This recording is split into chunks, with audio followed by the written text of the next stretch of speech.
Bienvenue sur ce tuto à propos des assortiments. Nous allons découvrir les différents concepts pas à pas et comment les configurer. Principalement utilisés pour les cocktails dînatoires, la fonctionnalité d'assortiment de Digifactory simplifie le travail du commercial tout en lui laissant la liberté d'ajuster le devis selon les envies du client. Tous les calculs sont faits automatiquement. C'est un gain de temps important. Le commercial ajuste le nombre de pièces, ajoute ou retire des recettes et modifie les proportions. Commençons par un aperçu rapide au travers d'un exemple. Nous allons sur un devis vierge et ajoutons un produit, un cocktail dînatoire pour 350 packs. Et regardons le contenu de l'assortiment par défaut. Là, le commercial ajuste les recettes choisies et les proportions. L'assortiment est celui désiré. L'assortiment est présenté sur le devis. Le client est convaincu, il vous choisit et donc le commercial transforme le devis en vente. La vente reprend l'assortiment qui est encore modifiable à ce niveau si le client change d'avis ou son nombre d'invités change. Passons maintenant à la production. On initialise. La production reprend l'extrapolation des pièces à produire, encore ajustable par le chef si besoin. Sur la production, nous voyons toutes les pièces à produire pour le cocktail. Les concepts. Un assortiment. L'assortiment simple, c'est la répartition du nombre de pièces à produire de façon égale selon le nombre de recettes. Prenons un assortiment de 12 pièces pour 4 recettes. Cela donne 3 pièces par recette. Retirons une recette de l'assortiment. Nous avons 3 recettes et donc 4 pièces par recette. Et pour 100 packs de l'événement, cela représente 400 pièces par recette. C'est un total de 1200 pièces, les 100 packs fois 12 pièces par personne. Les groupes de pièces. Le nombre de pièces totales d'un cocktail dînatoire est en fait plusieurs sous-assortiments, un par groupe de pièces, salées froides, salées chaudes, pièces sucrées. Ceci est un exemple. Les groupes de pièces utilisés peuvent varier d'un cocktail à l'autre. Les multiplicateurs. En plus du multiplicateur assortiment de pièces, nous avons d'autres multiplicateurs pour gérer les différents besoins de commercialisation et de production, par quantité vendue. Prenons un exemple d'un assortiment pour 100 packs. Et le petit matériel lié à l'assortiment. Nous avons une cuillère par personne et 2 serviettes papier.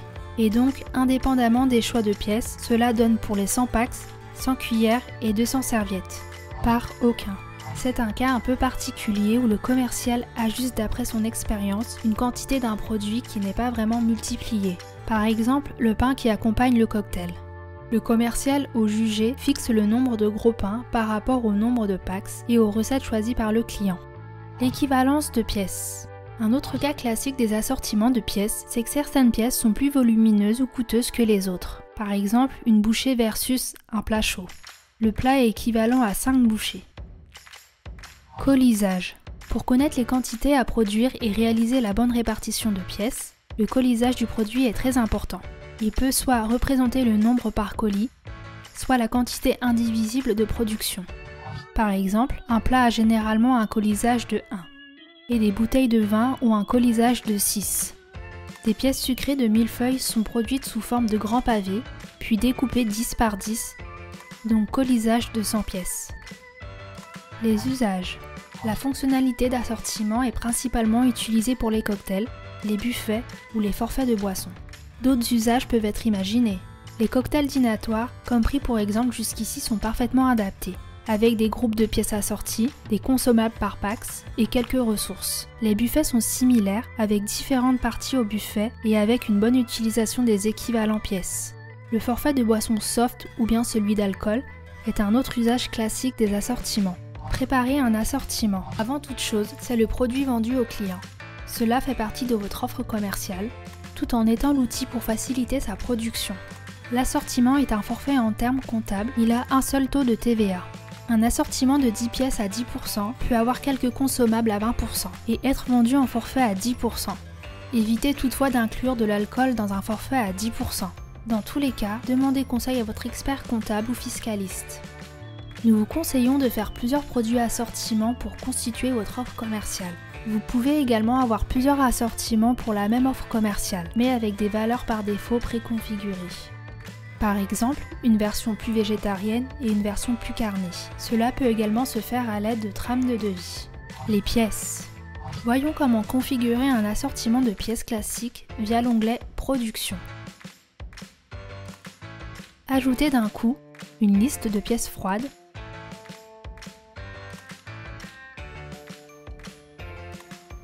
puis des pièces chaudes, en définissant quelques proportions.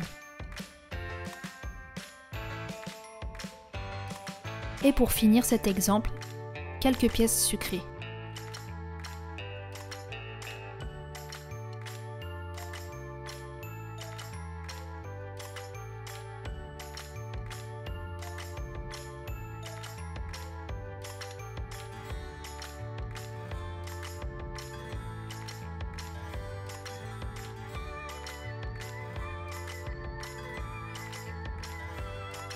Ajustez le paramétrage d'une pièce pour changer l'équivalence de pièces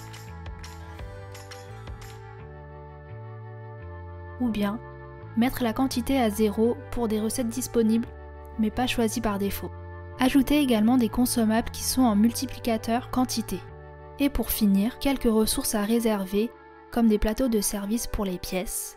Considérons une moyenne de 40 pièces par plateau. Cela nous fait 0,4 plateaux par quantité vendue. Calcul du prix et nombre de pièces. En haut de l'assortiment, vous avez deux caractéristiques importantes. Le prix est-il calculé ou forfaitaire? En mode forfait, quelles que soient les proportions ou recettes choisies, le prix ne change pas. En mode calculé, le prix est ajusté précisément selon le choix des pièces, recettes, colisage et nombre vendu. Le nombre de pièces global fixe le nombre maximum de pièces que les différents groupes peuvent contenir. Gérer les groupes. La liste des groupes est configurable de façon globale pour tous les assortiments vendus. Le but de cette vision globale est d'avoir une certaine homogénéité et d'éviter de partir dans tous les sens. Cela aide aussi pour des statistiques ou une présentation automatisée d'un devis plaquette. L'ordre des groupes est également global et aide à s'y retrouver rapidement. Des cas concrets. Première étape pour le commercial, c'est de choisir les recettes avec le client. En fonction des envies du client, carnivore, sucré, bio, etc., il choisit le produit le plus adapté du catalogue avec le nombre de pièces totales souhaitées. L'assortiment contient les différentes recettes avec une partie sélectionnée par défaut. Le commercial ajuste les recettes actives ou non. Il ajuste ensuite les quantités de pièces de chaque groupe pour correspondre au choix du client, et puis change les proportions de pièces si besoin. Par exemple, le client demande à ce que les convives soient rapidement rassasiés. Le commercial augmente les proportions de certaines pièces bourratives. Le commercial ajuste également les consommables multipliés par quantité vendue, par exemple le nombre de serviettes par personne. Et les fameux gros pains en ajustant la quantité précise qui sera préparée. Revenons sur le cas d'équivalence de pièces. Ce plat qui équivaut 5 pièces à proportion égale et produit 5 fois moins que la pièce normale. Quant au colisage, en changeant de proportion, on visualise bien dans la simulation la prise en compte au mieux du colisage. Comme vous avez pu le voir, la simulation de production s'adapte en fonction des choix réalisés et quantités. Cette simulation représente ce qu'il sera généré comme recette à produire une fois vendue, et donc ce qui sera livré au client. Les changements impactent les quantités à produire localisées au groupe de pièces, car chaque groupe a sa propre quantité cible de pièces. Cette simulation peut également apparaître sur vos devis simples ou devis plaquettes. C'est un choix à faire lors de la configuration du modèle de document. Dans un devis plaquette, l'affichage peut être davantage détaillé et la présentation changer en fonction du bloc choisi. On y voit selon la configuration les proportions ou la simulation de production.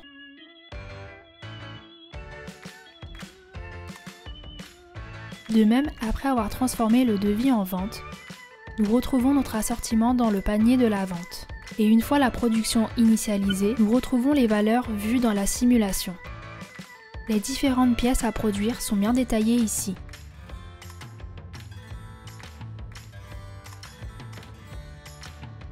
Vous êtes maintenant prêt à préparer vos assortiments. Pensez à souscrire à notre chaîne pour être informé de l'ajout de nos prochaines vidéos à propos du panier, des déroulés et des bonnes pratiques de construction du catalogue.